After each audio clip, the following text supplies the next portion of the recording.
Hello guys, അപ്പം പഞ്ചപാണ്ഡവ ക്ഷേത്രത്തിൽ ഞാൻ പോയ മൂന്നാമത്തെ ക്ഷേത്രം തൃച്ചിറ്റാറ്റ് പഞ്ചപാണ്ഡവ മഹാവിഷ്ണു ക്ഷേത്രമാണ് കേട്ടോ. അപ്പം പഞ്ചപാണ്ഡവരിൽ യുധിഷ്ഠിരൻ ആരാധിച്ചിരുന്ന മഹാവിഷ്ണുവാണ് ഇവിടെ ഉള്ളത്. അപ്പോൾ കയറി ചെല്ലുമ്പോൾ തന്നെ വലിയൊരു കുളമുണ്ട്. പിന്നെ ഈ അമ്പലത്തിൽ എനിക്കിഷ്ടപ്പെട്ട ഫീച്ചർ മൊത്തം പച്ചപ്പായിരുന്നു. ലൈക്ക് നമ്മൾ എങ്ങോട്ട് തിരിഞ്ഞു നോക്കിയാലും ഫുൾ മരങ്ങളും ചെടികളും ഒക്കെയാണ്. പിന്നെ ഈ അമ്പലത്തിൽ വരുമ്പം നമ്മുടെ മനസ്സിന് എന്തെങ്കിലും ക്ലേശങ്ങളൊക്കെ ഉണ്ടെങ്കിൽ അത് മാറാൻ ഈ അമ്പലത്തിൽ വന്ന് തൊഴുതാൻ നല്ലതാണെന്നാണ് കേട്ടോ ഞാൻ കേട്ടത്. പിന്നെ ഈ അമ്പലത്തിൽ ഞാൻ കണ്ട ആനിമൽ ഒരു ആമയാണ് കേട്ടോ. അവിടെ ഒരു വലിയ ആമയുണ്ടായിരുന്നു, അതിനെ സൂമിൻ ചെയ്ത് കിട്ടിയില്ല വീഡിയോയിൽ.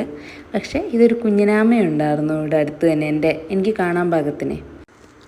മീനൂട്ട് പോലെ തന്നെ ഈ ആമകൾക്കും ഭക്ഷണം കൊടുക്കണ ഒരു വഴിപാടാണെന്നാണ് തോന്നുന്നത്. പക്ഷെ ഞാൻ അവിടുത്തെ വഴിപാട് കൗണ്ടറിൽ കണ്ടില്ല കേട്ടോ. അപ്പോൾ മലരൊക്കെ ഒത്തിരി കിടപ്പുണ്ടായിരുന്നു, അത് കഴിച്ചുകൊണ്ടിരിക്കുന്ന ആമ. അപ്പോൾ മൊത്തത്തിൽ നല്ലൊരു അനുഭവമായിരുന്നു. നന്നായിട്ട് തൊഴുകാനൊക്കെ പറ്റി കേട്ടോ. അപ്പോൾ പോകാൻ പറ്റുന്നവരൊക്കെ പോകണം. അടുത്ത അമ്പലത്തിൻ്റെ വിശേഷമായി ഞാൻ അടുത്ത ദിവസം വരാം കേട്ടോ. അപ്പോൾ ബൈ.